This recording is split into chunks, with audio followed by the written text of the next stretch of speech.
Media మిత్రులకు నమస్కారం. ఈరోజు ఈ ప్రెస్ మీట్ ఏర్పాటు చేయడం కారణం, మొన్న కాంగ్రెస్ పార్టీ సీనియర్ నాయకులు దేవభాస్కర్ రెడ్డి గారు జల్పల్లి మున్సిపాలిటీలో ఏర్పాటు చేసిన ప్రెస్ మీట్కి దానికి బదులుగా నిన్న బీఆర్ఎస్ నాయకులు బడంగపేట మున్సిపల్ అధ్యక్షులు రామిరెడ్డి గారు పెట్టిన ప్రెస్ మీట్కి మేము కౌంటర్ చేయడానికి ఈరోజు ప్రెస్ మీట్ వేయడం జరిగింది. కేఎల్ఆర్ గురించి మాట్లాడారు కదా, ఫస్ట్ రామిరెడ్డి లేదు. కేఎల్ఆర్ కనీసం 15 సంవత్సరాల క్రితం ఆయన ఎమ్మెల్యేగా ఉన్నాడు. అప్పటి నుంచి ఏ పదవి లేకున్నా నిత్యం ప్రజల మధ్యలోనే ఉన్నాడు. మీరు పదవి లేకపోతే మళ్ళీ ఇంత పద్దకి నామరూపాలు లేవు. మీ ఎమ్మెల్యే గెలిచినా కూడా ఏడా అనిపించట్లేదు. ఇంతవరకు ఎక్కడ పని చేస్తుందో ఎక్కడ జరుగుతుందో ఆమెకి తెలుసు. కేఎల్ఆర్ అధికారం లేకున్నా రోజు కేఎల్ఆర్ ఆవిష్కార ప్రతి 1000 మంది నిరుపేదలు ఎంతో మంది వస్తారు.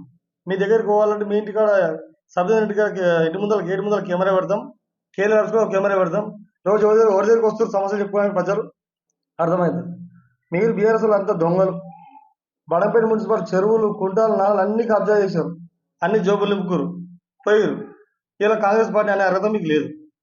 బాలాపూర్లో పెద్ద చెరువు నుంచి కొంతమంది కట్ట నుంచి వచ్చే ట్రంక్ లైన్ చెరువు నుంచి అలిగేలేదు, లైన్ మొత్తం కబ్జా చేసి వెంచర్ చేసుకుని బీఆర్ఎస్ నాయకులు.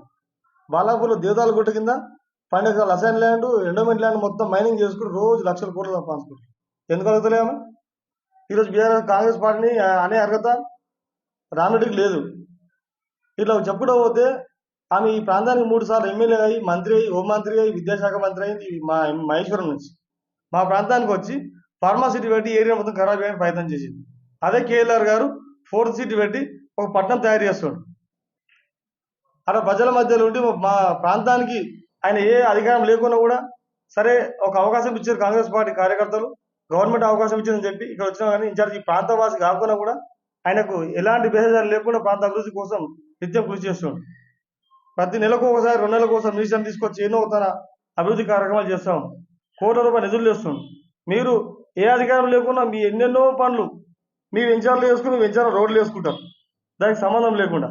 ఇట్లా ఎన్నో పనులు చెప్పుకోవడం చాలా ఉన్నాయి. ఇలా కాంగ్రెస్ గవర్నమెంట్ ఏ పదవి ఏ స్కీమ్ లేవట్లేదని చెప్తారు. సన్నబియ్యం ఇచ్చి ప్రతి ఒక్కరు ఎస్సీ ఎస్టీ బీసీలు మొత్తం సరే ఉన్నవాళ్ళు ఎవరు తింటారో తెలియదు కానీ కలిపి మాత్రం పక్క తింటాడు, సంతోషపడుతుంది. దాని ద్వారా నెలకు ఒక 3000 రూపాయలు మిగులుతుంది. ఉద్యోగం చేసుకోవాలి డిఆర్డీఓలో, ఇప్పుడు మన స్థానికంగా కంపెనీలో డిఆర్డీఓ ఉన్నాయి, వాళ్ళు ఉద్యోగం చేసుకోవాలి నెలకు ఒక 2000 రూపాయలు 3000 రూపాయలు ఛార్జీలు అవుతాయి. బస్సుకు 3000 రూపాయలు మిగులుతున్నాయి. అట్లా ఒక 5000, ఇట్లా ఒక 3000, ఒక కరెంటు బిల్లు 1000 రూపాయలు మిగులుతుంది నెలకు, గ్యాస్ ఒక 500 మిగులుతుంది. అట్లా ఒక కుటుంబానికి సుమారుగా మహిళకు 10,000 రూపాయల ఇన్కమ్ ఖర్చు తగ్గుతుంది. అవన్నీ ప్రజలు గ్రహిస్తారు. అరే కాంగ్రెస్ పార్టీ వాళ్ళు ఎంత లాభమైందని ప్రయాణాలు చేస్తారు. నువ్వు ఊరుకోవాలంటే ఎట్లా పైసలు వస్తే కానీ ఊరుకోనికి పరిస్థితి లేకుండా. అలాంటిది ఇలా బస్సు ఫ్రీ అయ్యేసరికి అన్ని ప్రతి ఒక్క కార్యానికి పోయరాగలుగుతారు, ఓ టెంపుల్కి పోయరాగలుగుతారు. నిరుపేదలు టెంపుల్ కూడా యాదలుంటే పోలేకపోయిన మంది చాలా మంది ఉన్నారు. అలాంటి ఖమ్మం మన భద్రాచలం వాళ్ళు చాలా మంది ఆ బస్సు ఎక్కి ఆడదాకా పోయి దర్శనం చేసుకోవాల్సిన చాలా మంది. అక్కడ చెప్పుకోవద్దు చాలా చేసింది కాంగ్రెస్ పార్టీ. అప్పుడైనా ఎప్పుడైనా కాంగ్రెస్ పార్టీ ప్రజల మధ్యలోనే ఉంటుంది. మాకు అందరికీ భూమి లేని భూమి ఇచ్చింది కాంగ్రెస్ పార్టీ, ఇల్లు లేనికి ఇల్లు ఇచ్చింది. మీరు ఏం చేసారు 10 సంవత్సరాలు? నియోజకవర్గంలో ఒక్కరికన్నా డబుల్ బెడ్రూమ్ ఇల్లు ఇస్తే కేఎల్ఆర్ నుంచి వెళ్ళిపోతారు.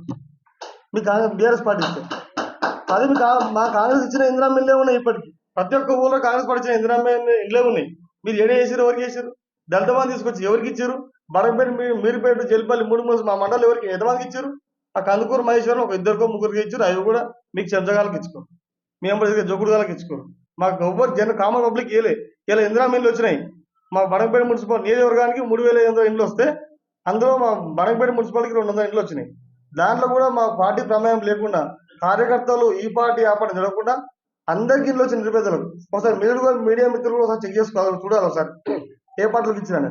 మీరు ఇందిరామ్మ ఇల్లు, డబుల్ బెడ్రూమ్ ఇల్లు అని, రైతు బంధు అని, ఇంతమందికి ఏం దళిత బంధు అని, ఇంకేం బీసీ బంధు అని, అవన్నీ పార్టీ కార్యకర్తలకు ఇచ్చేది తప్ప నిజమైన పేదలకు ఎవరికి ఏడలేవు. ఇంతమంది కాంగ్రెస్ పార్టీ ఇచ్చినాయి. ఆరోగ్యశ్రీ ఇక దవాఖానకు పోవాలంటే ఎవరి దగ్గర పైసలు, హాస్పిటల్కి పోతే లక్షలు అవుతున్నాయి.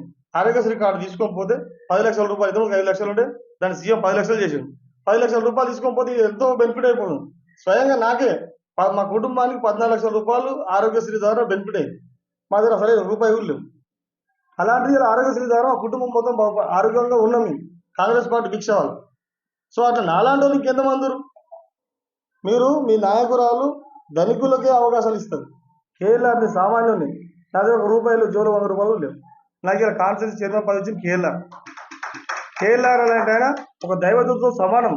మాకు ఇక్కడ నియోజకవర్గానికి వచ్చి ప్రతి ఒక్క పేదోనికి ఆయనకు ఆఫీస్ కడకపోతే ఏ పార్టీని అడగలేడు, ఏం కులమని అడగలేడు, ఏం సమస్య చెప్పా అంటున్నాడు.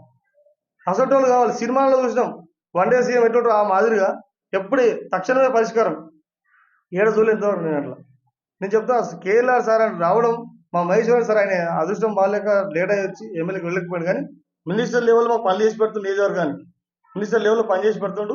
అదేవిధంగా దేవభాస్కర్ రెడ్డి గారు కూడా ఎప్పుడో 10 ఏళ్ళ కింద మా కార్పొరేటర్ ఉంటే ఇప్పుడు ఏ పదవి లేకుండా కూడా ఇంకా ఆయన యాక్టివ్గా ఉండి ప్రజల మధ్య ఉండి పనిచేస్తుంది.